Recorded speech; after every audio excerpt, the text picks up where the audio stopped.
Então, meu nome é Deise Mendes Porto, eu sou psiquiatra, eu atuo na prática clínica, atendo muitos pacientes com autismo, sou preceptora do programa de residência médica em psiquiatria, no Ambulatório de Psiquiatria da Infância e Adolescência do Instituto de Psiquiatria de Santa Catarina, da Secretaria de Saúde do Estado, e já atuei também em CAPS Infanto-Juvenil, onde a gente atende muitos casos de autismo. O nosso tema hoje, então, é sinais precoces do autismo. Quais sinais são perceptíveis, o que é importante a gente conhecer para conseguir diagnosticar o mais cedo possível para iniciar as nossas intervenções e ter, sim, um resultado mais positivo, realmente uma mudança de prognóstico para esses pacientes. Então, esse é o título da nossa aula. Vamos lá. Os primeiros sinais de autismo, eles são observáveis realmente muito cedo na vida? Sim, eles são. O autismo ele é um transtorno neuropsiquiátrico do neurodesenvolvimento. Então, os sinais são muito precoces. Eles estão presentes desde os períodos iniciais do desenvolvimento. Então, nos primeiros anos de vida, alguns sinais já são, sim, perceptíveis, apesar de serem muito mais claros por volta dos 2 a 3 anos. E ainda, a gente faz diagnóstico no Brasil e em países ainda em desenvolvimento por volta dos 5 a 7 anos. Qual a importância disso? Se eu faço o diagnóstico mais cedo, por volta dos 2 a 3 anos, algumas intervenções elas vão ser mais efetivas e vão fazer mais diferença. Por exemplo, as intervenções de linguagem, de estímulo de fala. Então, esses sinais muito precoces, eles podem ser observados. O objetivo da aula não é só esclarecer profissionais que façam o diagnóstico. O nosso objetivo é esclarecer todos os profissionais que trabalham desde a atenção básica e nos outros pontos da rede de saúde mental, para que façam essa identificação e mesmo quando não sejam os profissionais responsáveis pelo diagnóstico, não seja um médico, ele possa reconhecer, ouvir essa família, acolher essa demanda dessa família e fazer o encaminhamento mais adequado. Porque os pais, muitas vezes, eles já percebem os primeiros sinais. Nem sempre eles sabem relatar e dizer com clareza que está desconfiado que o filho tem autismo, mas ele sabe perceber se tem alguma diferença, algum atraso no desenvolvimento. Então, se os profissionais estiverem treinados e familiarizados com esses primeiros sinais, eles podem fazer essa intervenção de uma forma mais cuidadosa e mais adequada. Então, vamos lá. Eu dividi em 4 partes essa aula, a gente vai ter um momento final para as perguntas e respostas, espero que vocês participem. Nós temos a introdução, a parte principal da aula, que é a identificação precoce e os sinais precoces, e eu trouxe um pouquinho sobre escalas de avaliação, que também são instrumentos interessantes quando a gente fala de autismo. Então, o autismo, transtorno do espectro autista. Por que a gente está falando em transtorno do espectro autista? Houve essa mudança em 2013, principalmente nos manuais diagnósticos, de não chamar mais de autismo e suas subdivisões. Os diagnósticos foram agrupados e a gente fala em espectro. A noção de espectro nos dá uma noção de que vai de algo leve a grave. Então, dentro desse espectro, eu vou ter muitas variações. E é isso que realmente a gente observa na prática atendendo ao autismo. É muito amplo. Uma criança nunca é igual a outra. Então, os sinais observados, eles podem ter variações. Mas existe um grupo de sintomas, um grupo de sinais característicos, e é o que a gente vai reconhecer para pensar no nosso diagnóstico. Então, vamos lá para a introdução. Quais são esses grupos de sinais? Como é esse sistema de classificação? No Brasil, a gente usa a CID-10, que é o Código da Classificação Estatística Internacional de Doenças e Problemas Relacionados com a Saúde. Já está a caminho a CID-11. Ela já foi publicada, mas ainda não temos a tradução oficial e a publicação no Brasil. Mas ela já está a caminho e ela segue as mesmas mudanças que o DSM-5 trouxe em 2013. O DSM-5 é o Manual Diagnóstico e Estatístico de Transtornos Mentais, o modelo americano, e ele trouxe essa mudança de classificação de autismo e suas subdivisões para transtorno do espectro do autismo. E o que mudou? Principalmente, antes, nós tínhamos 3 grandes áreas de funcionamento afetadas, nós falávamos. A gente viu que não faz tanto sentido ter 3 áreas porque uma delas parecia estar falando da mesma coisa. Então, hoje se fala em 2 grandes áreas afetadas quando a gente fala em diagnóstico de autismo, que são as áreas de déficit de comunicação social e interação social, que embarcam aí a linguagem, a fala, a comunicação verbal e não verbal, expressão facial, reconhecimento de expressão facial, reconhecimento de ironias e de outras expressões mais subjetivas e abstratas. Tudo aí dentro desse critério A, que seriam os déficits na comunicação social e interação social. E o critério B, a segunda área, que vai estar afetada, que vai ter algum déficit ou prejuízo no autismo, é a área do comportamento, interesse e atividades restritos e repetitivos. Então, isso significa que essa criança, esse adulto também, né, que teve autismo e que desenvolve com autismo, ele vai ter muitas vezes um comportamento mais diferenciado em alguma área específica, algum interesse mais restrito, um apego à rotina. A rotina tem que ser sempre daquele jeito, a brincadeira tem que ser sempre daquele jeito, ou tem um interesse muito fixo por temas em determinados períodos, aquele interesse só por dinossauro, aquele interesse só por aquele filme, aquele interesse só por aquela música, ou por aquele alimento. Então, tudo isso está nesse critério B aí, de comportamentos, interesses restritos e repetitivos. Então, quando a gente fala em autismo, é isso que a gente tem que ter em mente. Isso vai fazer depois diferença para a gente entender ali quais são os primeiros sinais, porque todos eles estão relacionados a essas duas áreas, a déficits nessas duas áreas, da comunicação e do comportamento e interesse.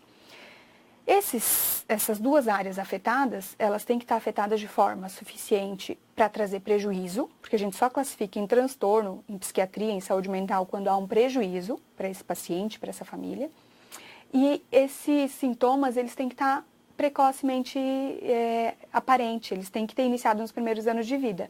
Porque se são sintomas que iniciam na vida adulta, de uma hora para outra, é um outro transtorno, não é autismo. Muitas vezes o autismo não foi diagnosticado na infância. Então pode acontecer de nós estarmos diante de um adolescente ou de uma pessoa adulta que tem essas características, não teve o diagnóstico de autismo, mas ela é autista. Só que conversando com essa pessoa, resgatando na história dela e fazendo uma anamnese, uma entrevista clínica, a gente vai ver que esses sinais estavam sim lá presentes na infância. Eles tinham que estar presentes na infância para a gente estar falando de autismo, para isso ser autismo. Então, os sinais eles são precoces, eles estão existentes desde o início da vida, ainda que eles não sejam identificados e diagnosticados ali. Mas eles vão estar presentes ou na história prévia ou naquele momento da avaliação, ok? Então, vamos lá. Tudo isso variando dentro daquele espectro, como eu falei, de leve, moderado a grave. Isso vai variar muito, vai depender muito de criança para criança, de gravidade do transtorno, né? Do quanto esse transtorno está afetando lá o desenvolvimento neurológico dessa criança neuronal. Isso vai variar muito. E dependendo, então, da gravidade do autismo, a gente vai instituir, vai pensar nos tratamentos, que sempre tem basicamente o mesmo objetivo. Quais são? A redução dos sintomas que prejudicam essa pessoa, a redução dos comportamentos que são indesejados, né? Não é qualquer comportamento, não é porque tem um comportamento classificado de uma pessoa com autismo que eu vou querer mudar o comportamento e o funcionamento dessa pessoa. Mas tem alguns comportamentos que trazem prejuízo para ela.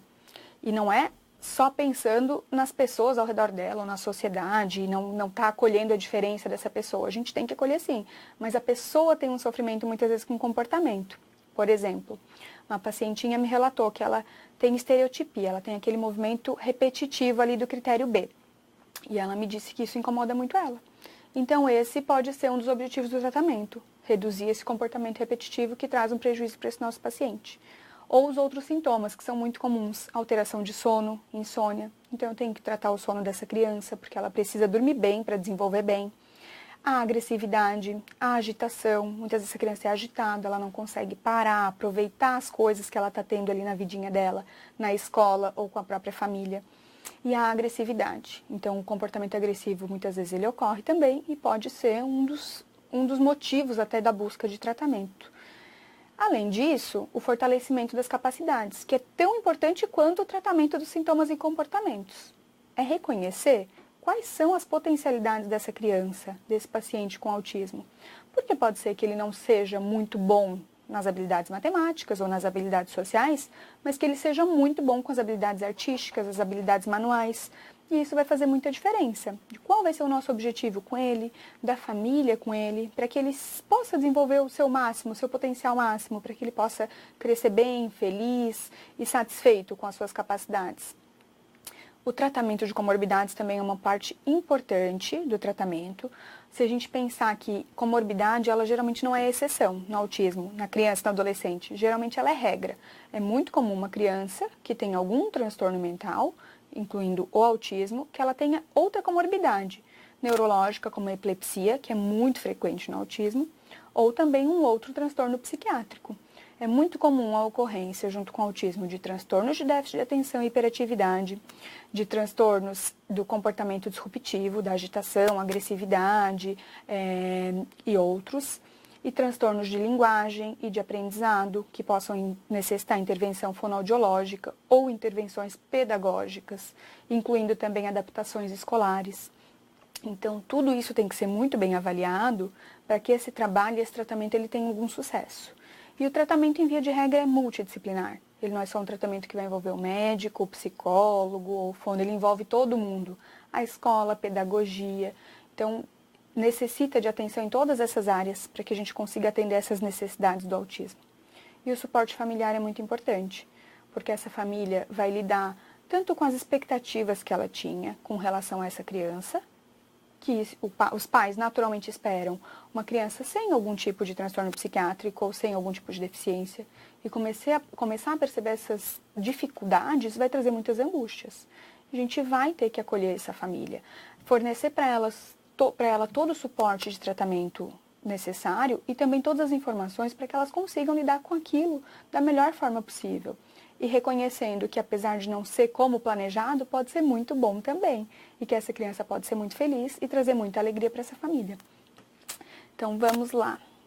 Passando essa parte da introdução, então, falando um pouquinho de diagnóstico, de tratamento, a gente vai para a parte central da aula. Muita coisa, muito assunto para a gente falar sobre autismo, então a gente vai focar bem nesses sinais precoces, né, na identificação precoce. Sobre identificação precoce e SUS, eu trouxe para vocês aqui um destaque que eu gostaria de falar, que é de uma cartilha do Ministério da Saúde, sobre a linha guia de tratamento do paciente autista no SUS. Ela traz que a detecção precoce para o risco de TEA é um dever do Estado. E, em consonância com os princípios da atenção básica, ela faz parte do objetivo central do SUS, que é de prevenção de agravos, de promoção de saúde, proteção à saúde e de atenção integral, atingindo todos esses graus de necessidade de cada paciente que necessita da nossa rede de saúde. As diretrizes do SUS preconizam a essencialidade de políticas de prevenção e intervenções para crianças em situação de risco e vulnerabilidade, o que é o caso das crianças com alterações na interação e na comunicação, sejam elas crianças com autismo ou com outros atrasos do desenvolvimento. Então, essas crianças elas são público-alvo e devem ser público-alvo de toda a política de atenção à saúde. Então, vamos lá. E aí, agora? Quais são os sinais precoces que eu posso observar e quando que eles estão presentes? É possível observar alguma coisa nos primeiros 6 meses de vida? É possível observar alguns sinais, mas eles são muito inespecíficos. Então, vendo uma criança de 0 a 6 meses, eu não consigo observar se ele tem algum sinal de autismo especificamente. Mas não é incomum os pais relatarem que essas crianças têm dificuldade de sono, que são crianças mais agitadas ou muito pouco reativas, até crianças quietas demais. E algumas alterações da movimentação. Às vezes são crianças mais molinhas, mais hipotônicas, ou crianças muito mais agitadas. Mas isso não é muito específico. Quando que começa a ficar alguma coisa um pouco mais evidente? Ainda não tão claro quanto por volta dos 2 a 3 anos, que a gente já tem uma criança muito mais comunicativa e aqueles 2 critérios centrais ficam mais observáveis, mas ainda já é possível observar alguns atrasos da interação social, porque é aí que começa. É aí, por volta dos 6 meses, entre os 6 meses e 1 ano, que a gente tem os primeiros marcos de desenvolvimento social. O sorriso social, a criança ela começa a fazer gracinha, ela começa a chamar a atenção dos pais, ela começa a estranhar pessoas que não são da sua família mais próxima. Então, esses primeiros sinais já podem nos dizer alguma coisa relacionada a um atraso do neurodesenvolvimento ou relacionada também ao autismo. E aos 2 anos de idade, os problemas ficam mais claros porque eles atingem a comunicação social. Essa criança ela pode ter atraso no desenvolvimento da linguagem ou ter uma linguagem mais diferenciada. Ela pode ter um jeito de brincar mais diferente, mais relacionado àqueles interesses restritos, a preferir um único brinquedo ou preferir um único tema. Isso vai começar a gerar dificuldade na convivência com outras crianças. Ela pode também nem querer brincar com outras crianças, variando naquele espectro de um brincar diferente até uma falta do interesse de brincar. Ela pode brincar de forma não funcional com um brinquedo ou de forma não tão simbólica, brincar de uma forma mais mecânica, enfileirar os brinquedos, separar as coisas por cores e ter muitos outros interesses em movimentos de objetos que não são brinquedos, ficar vendo o ventilador girar, a máquina de lavar girar, ou brincar só com a rodinha do carro. Então, um jeito diferente do brincar. Pode ter alteração na linguagem e pode ter alteração na cognição.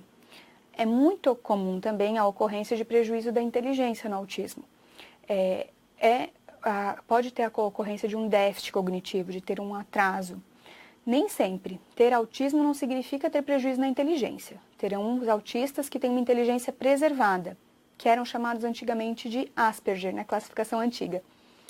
Mas é muito comum e é frequente o prejuízo na cognição. Então, isso pode ser um diferencial também no quais habilidades a gente vai trabalhar com essa criança e qual a necessidade de apoio e de recurso ela vai precisar. Além de outras dificuldades sensoriais e motoras. Pode ter outras dificuldades no andar, na articulação, na coordenação motora fina.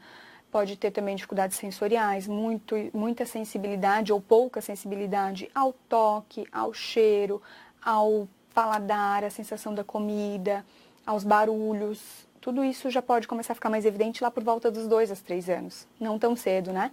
Mas tem aqueles sinais do primeiro ano de vida que a gente vai falar daqui a pouco. Uma coisa muito interessante quando a gente fala de primeiros sinais é esse projeto da Universidade da Flórida, First Words, que fala sobre os red flags, que são as bandeiras vermelhas.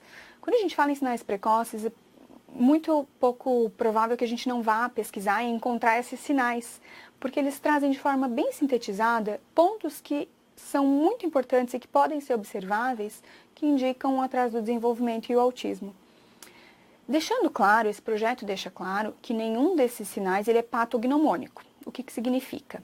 Não existe um sinal que vá dizer que aquilo é autismo, como existe para outras doenças. Por exemplo, um tipo específico de mancha vai me dizer se aquela mancha é característica de uma doença X. Ou um tipo de dor me dá certeza, é patognomônico, significa que é aquela doença Y. Se eu tenho um atraso ali na comunicação, um atraso ou outro, se eu tenho uma dessas bandeiras vermelhas, não significa ter autismo, não é patognomônico. Mas ter várias bandeiras vermelhas, vários sinais, ou um período muito longo de atraso, nos chama a atenção, sim, e aí nos indica que pode estar se tratando de autismo e necessita uma avaliação especializada. Então, até os 2 anos, apesar de não ser tudo muito claro, não ter todo aquele desenvolvimento social, já que a gente vai perceber todos aqueles sinais dos 2 grupos alterados no autismo, muitos sinais já são observados e os pais já estão observando. Mas às vezes eles não sabem relatar, eles não vão chegar dizendo para você, profissional de saúde, por exemplo, eu percebi que meu filho não olha nos olhos. Mas se perguntados, eles vão saber dizer que aquele contato visual é atípico. Então, se eu pergunto, o seu filho olha nos seus olhos? Você percebe que ele demorou um pouco mais para interagir com você? Quando você amamentava, ele olhava para você ou ele tinha um olhar mais perdido, parece um olhar mais distante? Então, se as perguntas certas forem feitas, muitas vezes os pais já observaram. E muitas vezes também os pais levam essas queixas, eles dizem, eu estou preocupado com o desenvolvimento do meu filho, eu acho que algo está diferente. E quando esse sinal é muito sutil, às vezes nós profissionais não reconhecemos. Então pode acontecer de a gente querer tranquilizar logo esses pais e dizer, não tem nada, não se preocupe. Mas a gente tem que ter cuidado, a gente tem que conhecer esses sinais precoces, saber que alguns deles são muito leves, para não desvalorizar a queixa desses pais. Os estudos demonstram que a preocupação dos pais é um sinal preditivo importante, sim, para autismo. Então, a queixa deles deve ser valorizada. E, na dúvida, que seja providenciada uma avaliação especializada para diagnosticar ou excluir esse diagnóstico, mas não deixar passar despercebido alguma criança com autismo que poderia se beneficiar de uma intervenção mais precoce. O diagnóstico, ele mostra-se estável ao longo da vida. Então, esse projeto, ele trabalha isso, essa conscientização desses sinais precoces e mostra que ter esse diagnóstico precocemente não é um fator de risco para a gente estar diagnosticando demais autismo e depois futuramente ver que não era autismo. Pelo contrário, a gente faz o diagnóstico mais precocemente e o que se mostrou ao longo do tempo é que realmente esse diagnóstico é estável. A gente tem esses sinais e tem esse critério de confiança para fazer esse diagnóstico de forma adequada. Então, serão sim crianças com autismo.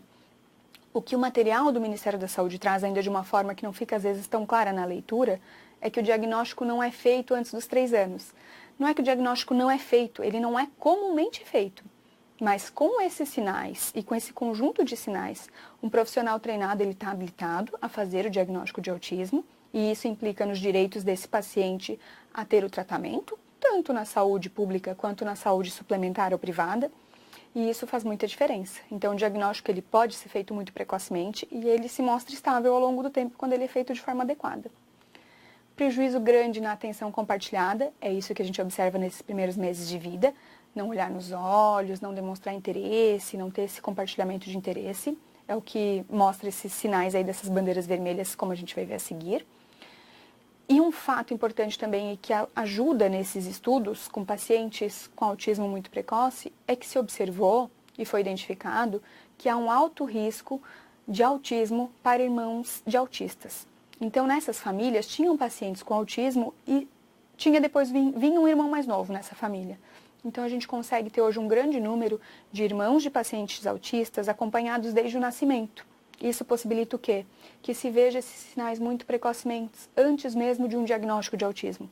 Alguns desses irmãos não vão ter autismo, outros terão um diagnóstico de autismo e a gente cria aí um banco de dados e a gente consegue hoje ter esse material de quais são os sinais que seriam observáveis mesmo antes de a gente conseguir fazer um diagnóstico de autismo. Então, isso é uma coisa bem importante. Então, vamos lá. Até os 6 meses. Poucas alterações, algumas alterações motoras, mas a partir dos 6 meses. Quando começa o desenvolvimento social desse bebê, o que a gente pode observar? Qual é a primeira bandeira vermelha descrita por esse projeto? Ter pouco ou nenhum grande sorriso ou outras expressões calorosas, alegres e envolventes. E o contato visual limitado ou ausente. Então você que conhece um bebê, que já teve contato com um bebê, ou tenta resgatar lá a imagem que você tem de um bebê pequeno. Aquele bebê por volta dos 6 meses, um bebê que já está ficando mais durinho, começando a ficar mais sentadinho. Ele é muito sorridente. Um bebê, ele geralmente chama a atenção de alguém que está por volta. Ele começa a fazer algumas expressões. Quando a mãe amamenta, até um pouco antes disso, ele começa a olhar bem para os olhos da mãe, ele demonstra alguma interação.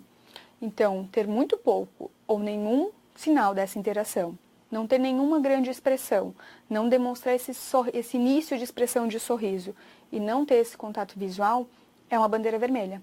Pode indicar alguma alteração do desenvolvimento. Ó, então, ali a gente colocou uma figura. É muito claro, esse bebê nessa faixa etária, ele interage, ele tem interesse no outro, ele compartilha sua atenção com o outro e chama a atenção para si. Então, não apresentar nenhuma iniciativa em começar, provocar e sustentar a interação com os adultos próximos, por exemplo, esse olho no olho, é um indicativo de alguma alteração.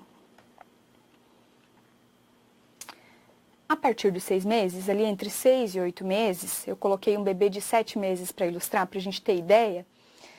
Esse bebê ele não se interessa tanto em provocar prazer no outro. Aquele fazer uma gracinha para receber uma atenção.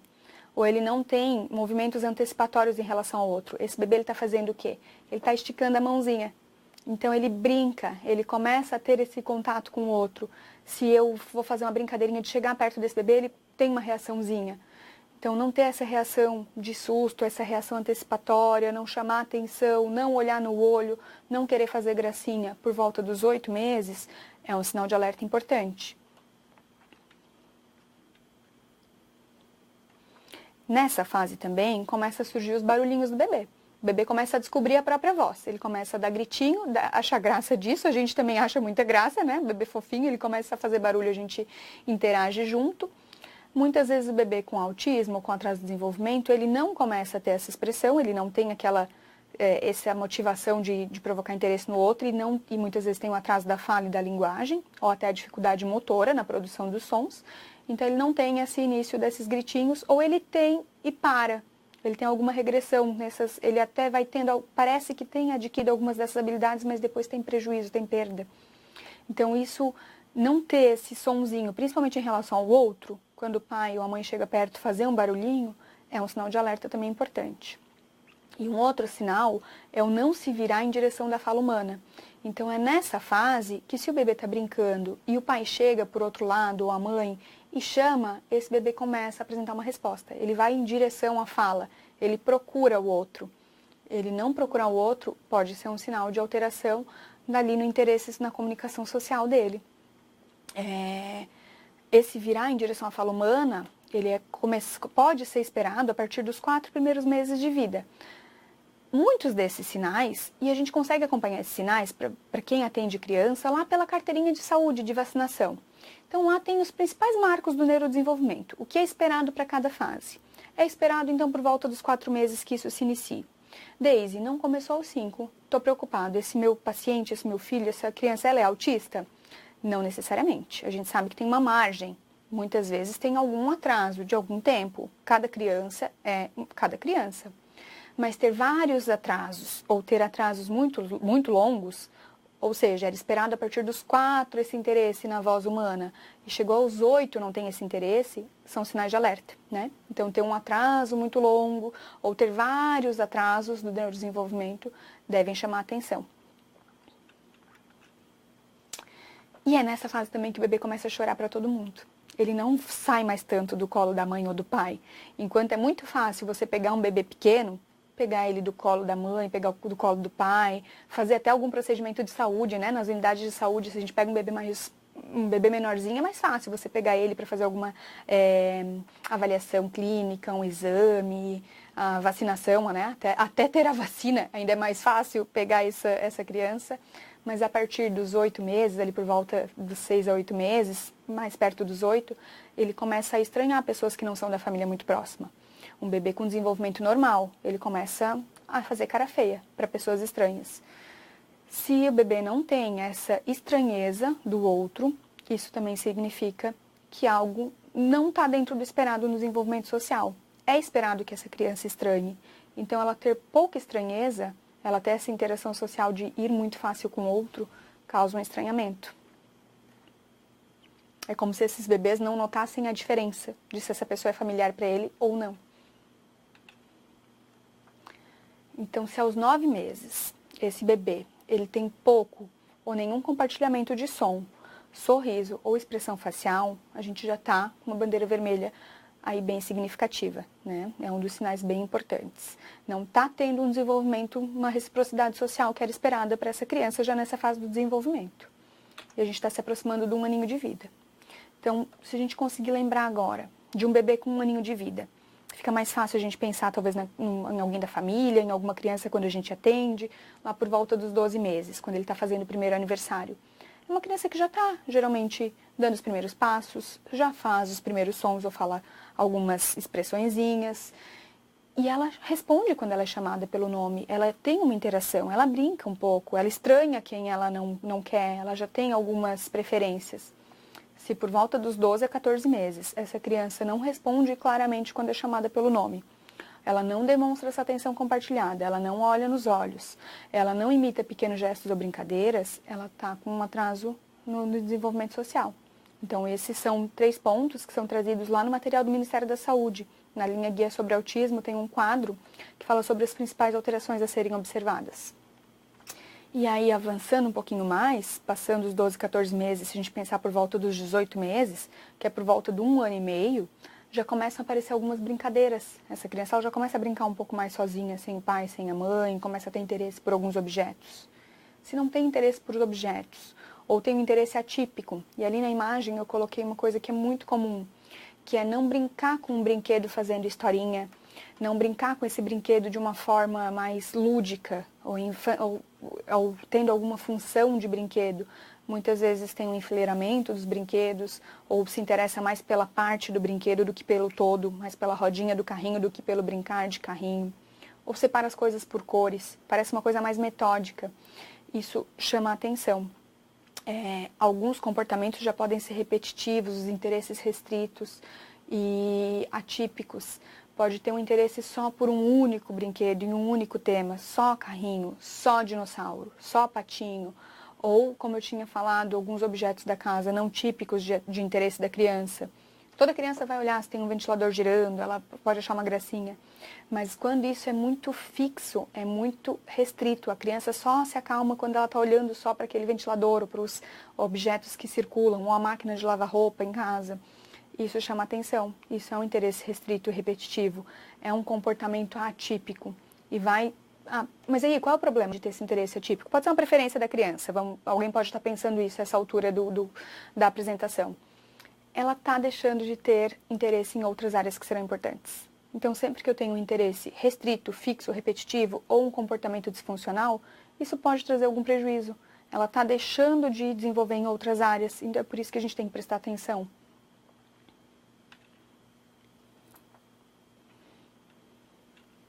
Voltamos aqui, acho que eu troquei a ordem de algum slide por 12 meses, pouco nenhum babucio, nenhuma troca gestual, acho que isso a gente já tinha falado. Essa é uma das bandeiras vermelhas, ficou um pouco fora de ordem porque eu coloquei ali os sinais do Ministério da Saúde. Mas então, aos 16 meses de vida não ter nenhuma palavra, a gente espera que por volta dos 12 meses tenha já algumas palavras, ainda não frases, que vão ser muito mais próximas ali aos 24 meses, aos 2 anos de vida, mas já algumas palavras. Então, ali por 1 ano e 4 meses não ter nenhuma palavra é um atraso importante. E aos 24 meses, aos 2 anos de vida, a gente já tem aquela criança mais falante, né? Ela às vezes até começa já a falar muitos nãos, é uma criança que se mostra no ambiente quando chega, já fala algumas frases, ela já tem uma interação com o outro. Nessa fase, não ter nenhuma frase, nenhuma comunicação significativa de 2 palavras pelo menos, isso chama a atenção. E aí eu coloquei o não incluindo imitar ou repetir, porque é uma coisa que a gente precisa ficar atento. Muitas vezes essa criança, ela fala algumas palavras. Desde ela fala bastante até. Mas é diferente falar do repetir e imitar. Essa criança, ela tem uma fala espontânea, uma fala com intenção de comunicar. Ela chega para você e fala, oi titio, vamos brincar comigo? Ou ela repete só o que você falou? Se você falar para ela assim, vamos brincar? E ela fala, vamos brincar. Vamos brincar de casinha. E ela fala, casinha. Isso é um prejuízo na comunicação, entende? Ela tem uma fala, mas ela não é uma fala com funcionamento, com uma comunicação efetiva e adequada. Então, isso a gente precisa prestar atenção. E a ecolalia também, que é o quê? É essa repetição das últimas palavras ou últimas frases. Muitas crianças com autismo apresentam ecolalia. Elas repetem a última coisa ouvida do interlocutor. Então, vamos lá brincar com a boneca, boneca. Vamos lá brincar de carrinho, carrinho. Isso é uma alteração da comunicação. Então, esses seriam os principais pontos, assim, as principais bandeiras vermelhas aí até os 2 anos de idade. Então, deu para perceber que nessa fase, muitos sinais da comunicação social e dos interesses já são percebidos? Acho que dá para a gente pensar. É o início do desenvolvimento da comunicação, é o início do desenvolvimento dos interesses. Então, já tem muita coisa que é observada. E às vezes a gente não observa. A gente ainda fica com aquela ideia de que o autismo vai ser perceptível lá depois dos 3 anos, o que não é verdade, que é o objetivo central dessa nossa aula. Esses sinais precoces, entre os 6 e os 24 meses de vida, eles já são bem significativos, principalmente para um avaliador treinado. Mas, Deise, eu estou aqui na atenção básica, eu sou enfermeira da sala de vacina, não é o meu dia a dia, eu não faço o diagnóstico. Mas você está lá em contato com a família, você é um profissional de saúde. Então, para a gente, profissional de saúde, em qualquer lugar que a gente esteja, a gente consegue observar, às vezes, alguns sinais e conseguir acompanhar essa criança. Na pediatria, nas consultas de acompanhamento regular, algumas dessas coisas podem ser observadas quando os pais não têm o conhecimento ainda que isso não está dentro do esperado. Então, conhecer esses principais sinais vai fazer uma grande diferença pensando em qualidade de vida para essa família, para essa criança e em termos de saúde pública. Isso é um ponto muito importante. Quanto antes a gente tem intervenção, quanto antes a gente trata, menos prejuízo para essa família, menos prejuízo para a criança e menos prejuízo para a sociedade e para a saúde em geral. Então, esses sinais são bem importantes. Mas é só nessa idade? Poxa, mas a gente falou que o diagnóstico ele é feito às vezes lá por volta dos 5 a 7 anos. O que eu observo depois? Então, a gente observa todos esses sinais, o prejuízo e o acúmulo desses sinais. Algumas coisas podem desenvolver. Essa criança não falava até os 2 anos, mas ela começou a falar tardiamente. Mas já tinha algumas outras bandeirinhas vermelhas. E aí surgem outras coisas que eu posso observar. Posso estar falando de autismo. Quais são esses outros sinais? A perda da fala adquirida anteriormente, em qualquer idade. Uma criança que começa a falar e perde, deixa de falar. Terão outros diagnósticos diferenciais importantes em psiquiatria, como mutismo seletivo. Mas são coisas diferentes. No mutismo seletivo não vai ter esses outros atrasos e déficits que tem no autismo. Então, uma criança que começa a falar e perde a fala ou tem interesses restritos e repetitivos, provavelmente se trata já de um transtorno do espectro do autismo. Perda de habilidades sociais adquiridas, evitar o contato visual, não olhar nos olhos, preferir persistentemente ficar sozinho. Na creche, quando tem interação com outras crianças, ela prefere ficar isolada. A dificuldade de entender o sentimento de outras pessoas. Aí, em crianças mais velhas, às vezes, tem muito prejuízo na interação social com os seus pares. Ela tem dificuldade de brincar com outras crianças. Ela pode até se dar muito bem com outros adultos ou com crianças menores, mas ela tem uma dificuldade de entender o interesse do outro, e aí com as pessoas da idade isso vai ficar muito difícil. Ter um atraso no desenvolvimento da linguagem e ter repetição persistente de frases ou ecolalia.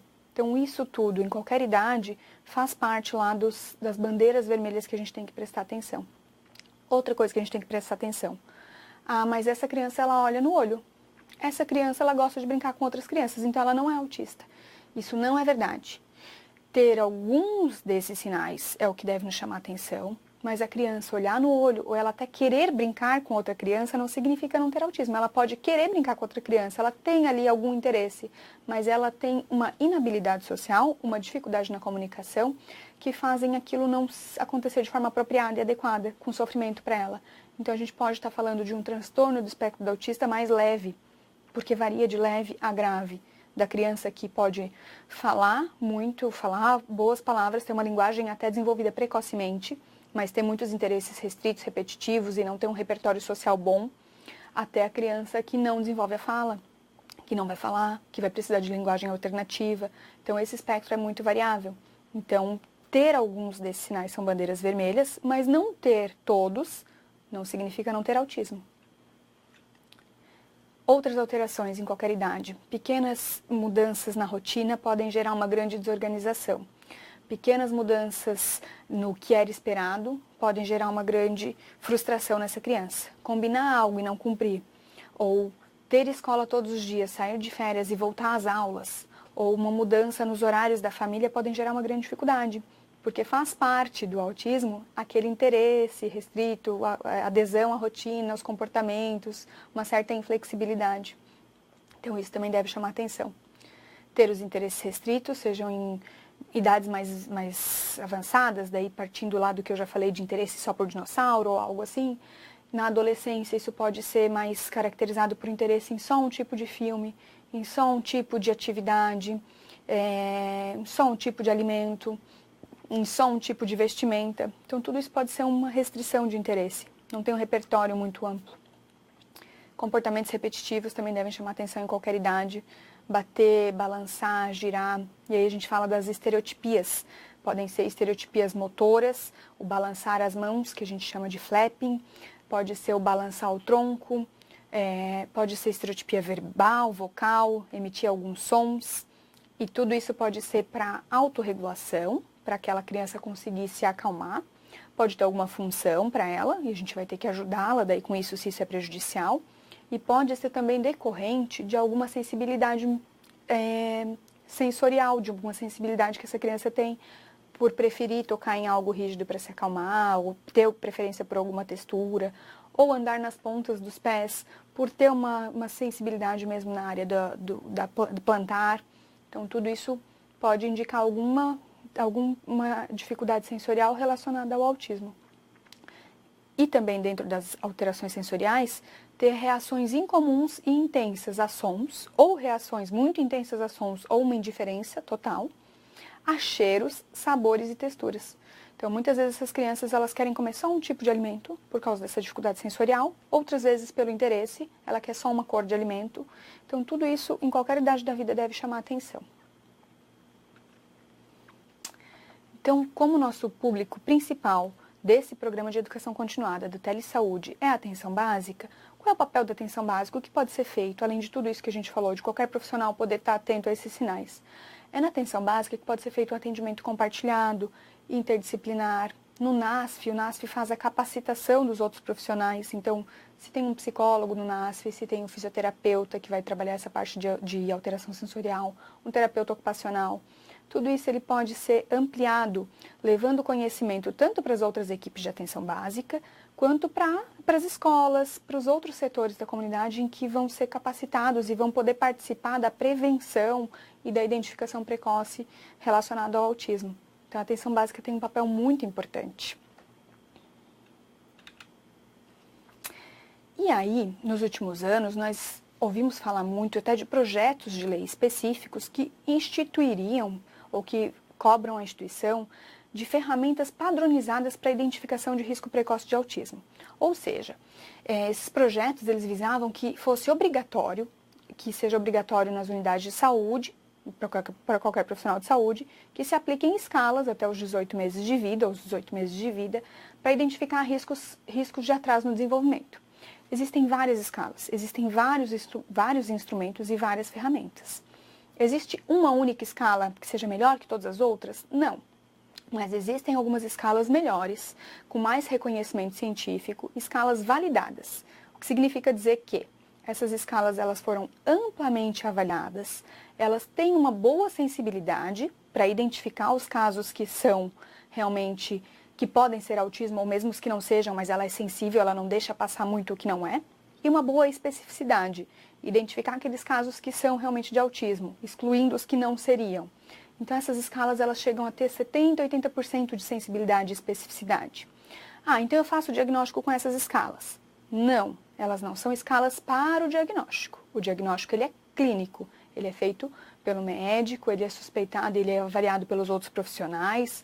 A avaliação da gravidade, das outras áreas afetadas, ela é feita por cada área específica do desenvolvimento.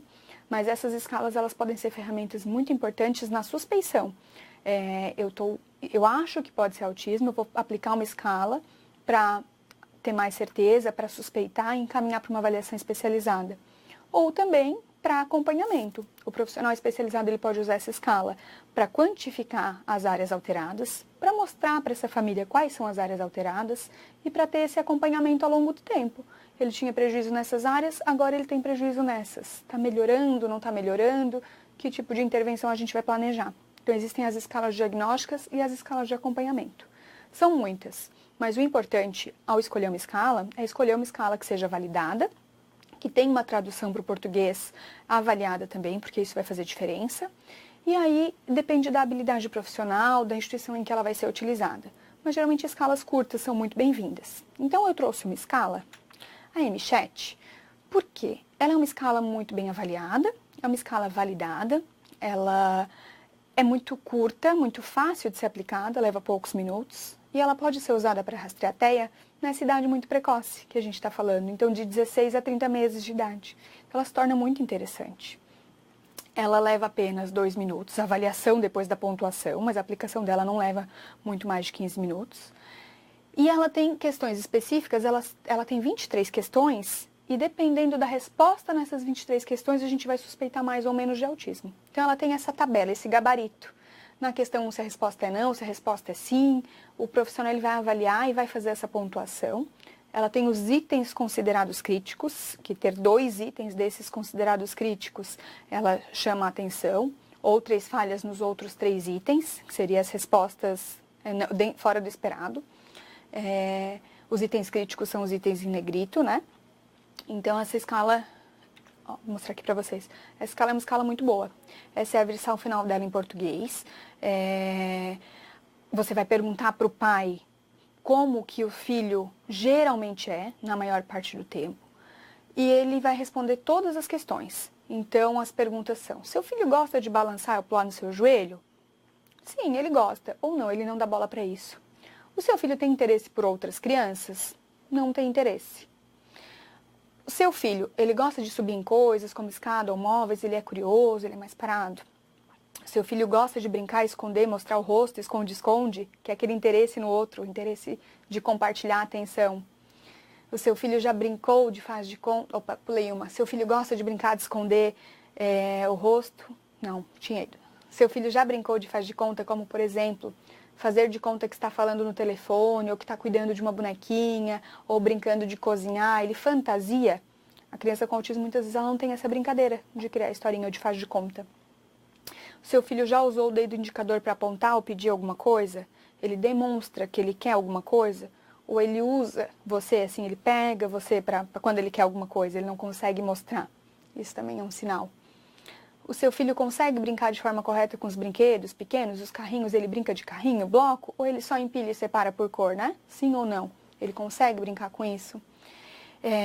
O seu filho, ele traz objetos para você para mostrar esses objetos? Ele tenta chamar sua atenção com objetos? Ele olha para você no olho e permanece olhando para o seu olho por mais de 2 segundos, pelo menos? Isso também é um dos sinais lá das bandeirinhas vermelhas que a gente falou. O seu filho já pareceu muito sensível ao barulho? Quando tem algum barulho alto, ele tapa o ouvido? Ou quando é na escolinha, quando começa as comemorações de ato cívico, tem o hino, tem o sinal do recreio, essa criança se agita muito? Ou ela não liga para barulho nenhum, nem responde quando é chamada? Isso também é uma alteração. O seu filho já apareceu, o seu filho sorri em resposta ao seu sorriso? Quando você sorri, ele responde sorrindo? Tem um interesse social? O seu filho imita você? Faz careta quando você faz careta? Responde socialmente às suas brincadeiras? O seu filho responde quando você chama pelo nome? Ou ele é indiferente? Se aponta um brinquedo, o seu filho olha para o brinquedo? Ele compartilha a atenção? Ele responde quando você chama a atenção para outra coisa? O seu filho já sabe andar? Né? Um bebê de 16 a 30 meses, ali na fase que ele começa a já se movimentar, pode ter alguma alteração motora, uma dificuldade motora, uma hipotonia. Isso seria um atraso. O seu filho olha para as coisas que você está olhando? O seu filho faz movimentos estranhos com o dedo perto do rosto dele? Ele já tem algum movimento anormal ou estereotipado? O seu filho tenta atrair atenção para a atividade dele? Ele chama o outro para a brincadeira dele ou para ele tanto faz brincar sozinho? O seu filho alguma vez você já se perguntou alguma vez se seu filho é surdo? Porque aquela criança que não responde a nenhuma interação, a nenhum chamado. Os pais muitas vezes comentam isso. Mas parece que meu filho é surdo. Ele não responde, ele não dá bola, ele não interage. É uma das coisas que a gente faz, diagnóstico diferencial, é muito importante. Se a gente tem esses atrasos, a gente sempre vai avaliar a audição, a visão dessa criança, mas a gente está considerando que tudo isso está ok. Está tudo desenvolvimento dentro do normal. A visão está boa, a audição está boa, mas mesmo assim parece que ele não escuta. Parece que não interage. O seu filho entende o que as pessoas dizem? Ou ele não entende muito? Parece que ele não interpreta, ou numa idade maiorzinha assim, ele não responde de forma adequada, fica mais indiferente às comunicações. O seu filho fica meio aéreo, olhando para o nada, ou caminhando sem direção definida, ou muitas vezes até andando em círculo, uma forma de se acalmar. Ela acaba sendo um movimento repetitivo também, a forma de andar. Ele fica, às vezes, olhando para o nada, ele olha para o rosto para conferir quando vê algo estranho. A criança, nessa idade, ela se certifica muito pela expressão dos pais também. Então, quando está acontecendo alguma coisa errada, o seu filho olha para você, assim, para ver, para conferir a sua reação.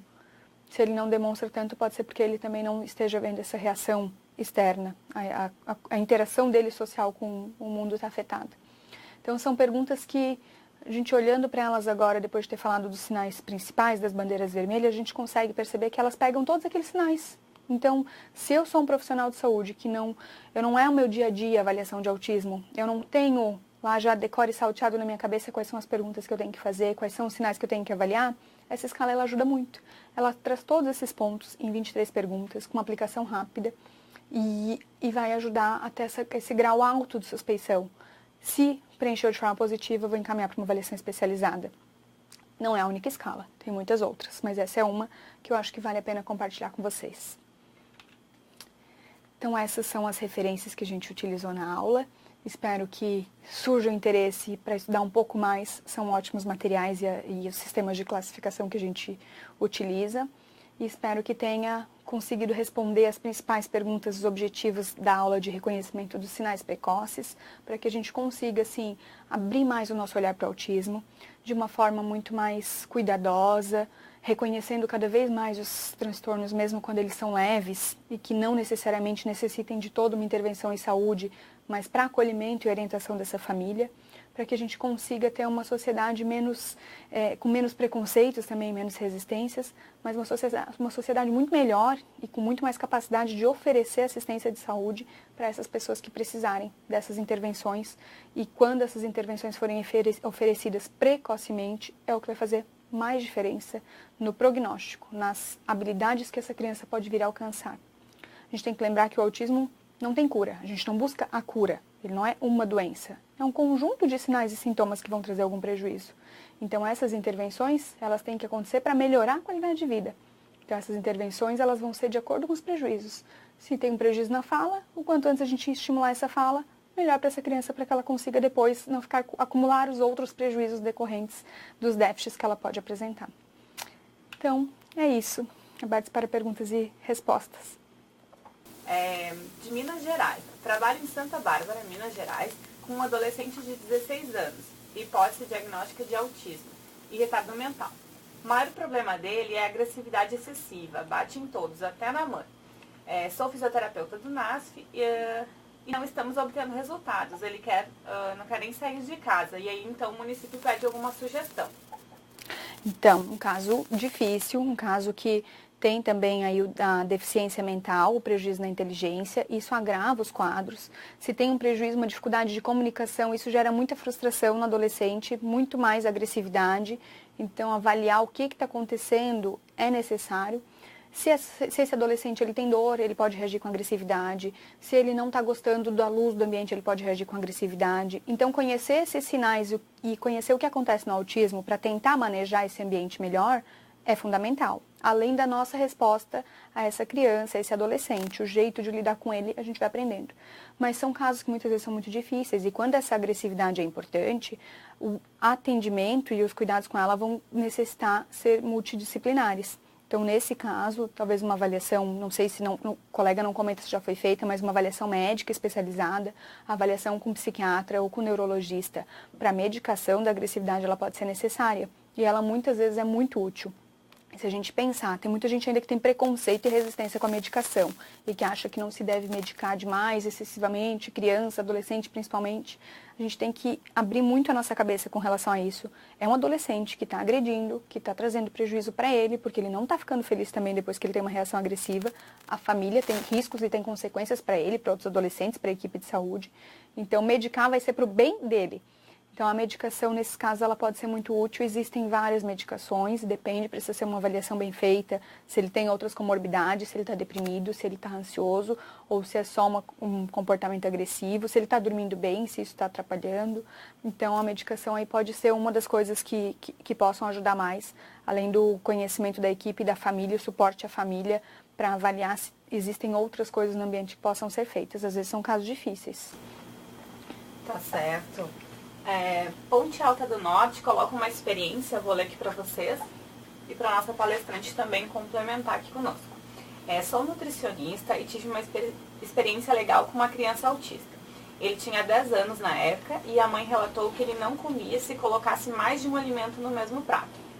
Então, nem se colocasse o primeiro, né, ele terminasse de comer aquele e colocasse outro, né, ele não aceitava, ingeria apenas o primeiro. Então, essa nutricionista teve um insight, né? Orientei a mãe a comprar potinhos de sobremesa na cor dos pratos que as demais pessoas da família se alimentavam. Então, passou-se a servir os alimentos dele separadamente nesses potinhos. E deu super certo. Começou a comer praticamente todos os alimentos, rejeitando apenas aqueles que ele não gostava. Então, ele ingeria da seguinte forma, né? Ele comia o primeiro, né, de um potinho, por exemplo, o primeiro feijão. E depois o pote de arroz, e depois, né, o potinho com a carne e assim por diante. Nunca pegando uma garfada do arroz e depois da carne, nunca alternando, né? Então entendemos que ele não aceitava os alimentos no mesmo prato por ter vestígio, né, do alimento anterior. Muito interessante. A gente tem que ter muita criatividade para lidar com criança e muito mais para lidar com criança com autismo, muitas vezes. Então, bacana vocês terem tido essa flexibilidade de perceber e de não se contentar, de não se adaptar com aquilo. Porque muitas vezes a criança começa a querer comer só arroz ou só comida branca e a família vai se virando nos 30 para conseguir suprir aquilo, e isso não vai ser melhor para a criança, porque vai chegar um momento ou outro que ela precisa comer com as outras crianças, ou que ela precisa comer na escola.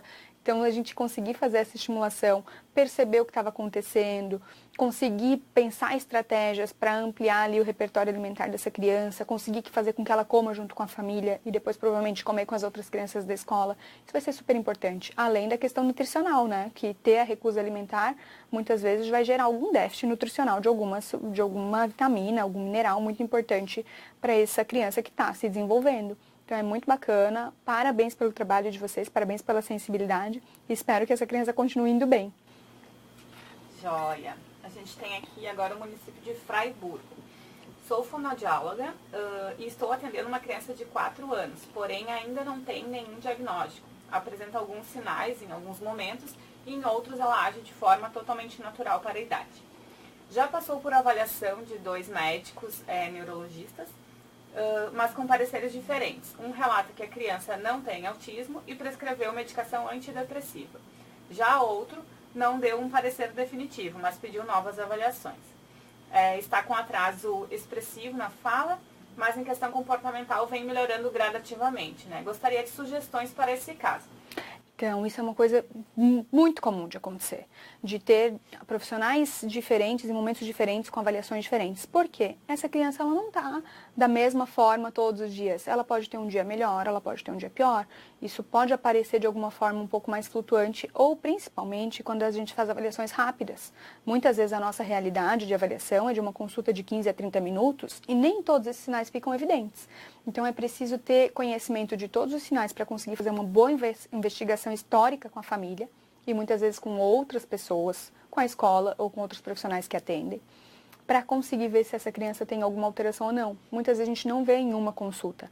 Então, a avaliação, uma boa avaliação de criança e adolescente, ela envolve alguns encontros. E a gente muda a nossa opinião, às vezes, vendo a criança pela segunda ou terceira vez. Num primeiro momento, um paciente com autismo não tão grave, ele pode chegar a pegar os brinquedos, ele pode parecer que tem alguma interação.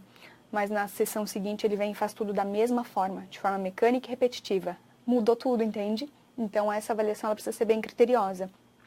Ter algum grau de suspeição, ter esse atraso já aos 4 anos é significativo. Se não há autismo, mas há um atraso na linguagem. Então, a fonoaudiologia entra aí junto com a intenção de estimulação para avaliar se tem algum outro diagnóstico diferencial importante, como uma apraxia da fala ou algum outro transtorno. Mas se tem, além disso, além desse atraso da fala, alguns sinais, mesmo que eles estejam melhorando, se eles estão presentes desde os primeiros anos de vida, em algum momento essa criança ela fechou os critérios para o transtorno do espectro do autismo, há o diagnóstico de autismo. Os sintomas eles podem ir melhorando ao longo do tempo, principalmente se a gente tem uma intervenção. Então, não significa dizer que essa criança ela não é mais autista. Ela melhorou alguma parte do seu quadro clínico, mas ela ainda tem alguns outros prejuízos. E certamente ela ainda vai precisar de uma atenção especializada. Muitas vezes, a classificação antes nos colocava pensando mais nessa criança como um autismo moderado. E agora ela parece ter um autismo mais leve, ela precisa de menos suporte. Mas ela tem o autismo e ela vai necessitar de alguma intervenção de saúde, ela pode necessitar em algum momento e esse olhar continua tendo que ser diferenciado. Então, a sugestão seria realmente discutir em equipe, avaliar com a família, a aplicação dessas escalas pode auxiliar também, né? Procurar outros materiais e ver quais são os sinais que ela preenche, quais ela não preenche, quais seriam os principais diagnósticos diferenciais, porque algo aí acontece pelo que você fala, e aí discutir e pensar se fazer esse diagnóstico agora faz essa diferença importante, que pode ser que faça, tem direitos dessa criança em jogo, tem necessidades escolares de adaptação. E se não há um diagnóstico clínico fechado muitas vezes, mas a gente tem uma hipótese diagnóstica. Então, a gente tem uma hipótese diagnóstica de autismo, ela vai precisar de algumas outras avaliações, se for o caso, para fechar esse diagnóstico, mas a gente já está suspeitando. E o profissional que muitas vezes pode avaliar isso bem também é o psiquiatra. Se o neurologista fez a avaliação neurológica, ele acha que não tem outras causas, mas ainda tem algumas coisas comportamentais e emocionais, diferenciar se tem essa depressão ou não, esse uso dessa medicação nessa idade, pode ser feito talvez pelo psiquiatra, se vocês têm essa disponibilidade por aí. Joia. O município de Santa Bárbara, de Minas Gerais, que já colocou uma questão antes, eles agradeceram e colocaram lá que o menino usa muitos medicamentos, né? Já foi avaliado em BH e tem um irmão gêmeo autista também, né? E esse não é agressivo, eles colocaram aqui. Uhum. Olha que coisa. Então, avaliar se tem outras coisas que possam estar deixando esse menino agressivo. Como é que está a qualidade do sono dele, a alimentação, se ele pode ter alguma dor. Uma coisa que a gente falou de nutricionista sobre alimentação e que a gente tem que ficar atento é que não existe dieta milagrosa para autismo. Isso é uma coisa que eu sempre gosto de falar quando a gente vai falar de autismo. Então tira glúten, tira lactose, isso vai melhorar tudo. Não existe uma dieta milagrosa, mas tem algumas crianças e adolescentes que têm algumas intolerâncias alimentares e isso causa sofrimento. A criança ela não digere bem lactose, ela tem dor de barriga e ela fica agitada. Ou alguma coisa que ela está comendo está gerando esse comportamento. Então é muito difícil quando tem o déficit cognitivo, a criança não se comunica bem e tem o autismo, ela dizer o que ela está sentindo. Então dores, não ter dormido bem, ter alguma coisa no ambiente incomodando, tudo isso pode gerar muita agressividade. Se tem a agressividade, saber conter ela de uma forma adequada também. Deve ser um menino grande, com 16 anos, mas fazer a contenção, não deixar com que ele se machuque, ou se tiver um ambiente seguro para que ele se mexa naquele momento com cuidado e não machuque mais ninguém, vai ser bem importante. Protegê-lo dele mesmo e que ele não machuque ninguém, porque pode depois ele ficar mais chateado com isso e gerar mais comportamento não funcional. O município de Palmeira das Missões pergunta se é possível trabalhar em grupo com crianças autistas. Ele bota assim como exemplo estimulação precoce. É possível, é muito possível e é muito eficiente, principalmente nesses casos de grupos de estimulação precoce e grupo de pais também. Uma das coisas que tem muita evidência de estudo e tem um baixo custo, uma boa replicabilidade e bom resultado é o treinamento de pais. Porque quando a gente faz as terapias, a gente trabalha com essa criança em sessões de 1, 2, 3 horas, por mais que façamos todos os dias da semana, 1 hora por dia, o que vai fazer mais diferença é essa continuação dessa estimulação em casa. Então, o treinamento dos pais em grupo é um treinamento bacana e efetivo. E a estimulação precoce de crianças também, porque vai ser no grupo que a gente vai conseguir observar alguns comportamentos e treinar alguns comportamentos. Como ela vai interagir com as outras crianças, ou grupos de estimulação de fala. Então, muitas coisas elas vão ser possíveis. Mas a gente sempre tem que ter cuidado. A ideia de formar grupos, ela tem que ser como uma ideia terapêutica, tem que fazer sentido. Eu sei o porquê que eu quero fazer esse grupo, ele tem um objetivo em comum e a gente vai conseguir alcançar algum resultado. A gente não pode usar o grupo como um jeito de conseguir atender muita gente e esse grupo não ter o mesmo interesse, ter crianças com autismo em graus muito diferentes ou idades muito diferentes e que exigissem intervenções muito diferentes, porque senão muita gente vai ser prejudicada. Mas é uma forma muito bacana de trabalhar, sim. Que bacana que a gente teve bastante participação. A gente não tem estudos hoje que indiquem que alimentos agroecológicos ou algum outro tipo de alimento vão ter melhora no autismo. A gente sabe que cuidar da alimentação é importante para todo mundo. Então, uma alimentação baseada em uma alimentação mais natural, ela vai ser sempre muito melhor do que outro tipo de alimentação. Mas a gente não tem estudos que indiquem dietas específicas, não tem estudos também que relacionem vacina com autismo, que é sempre uma grande polêmica.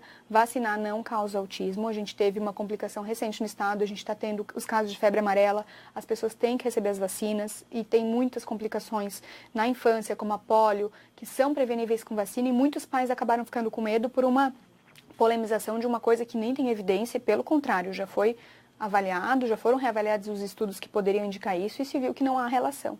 Então, existem ainda muitos mitos, mas existe muita informação de boa qualidade. Sempre que a gente for falar e estudar sobre autismo, procurem fontes confiáveis, artigos referenciados com boas evidências científicas de grupos sérios. Procurem ver a fonte daquilo que vocês estão lendo. No uso de escalas também, usar escalas validadas, bem avaliadas e discutir sempre em equipe. Tem muitas alterações de fala no autismo, muitas alterações sensoriais no autismo, muitas alterações psiquiátricas no autismo. Então, quando a gente conversa com outros profissionais, a gente amplia muito o nosso leque de conhecimento e aí, quando a gente está na atenção básica ou nesses outros pontos das pessoas que participaram, geralmente tem vários profissionais. Então, fazer grupos, ler sobre autismo, discutir isso, conversar com os pais, fazer grupo de pais, sempre nos enriquece muito.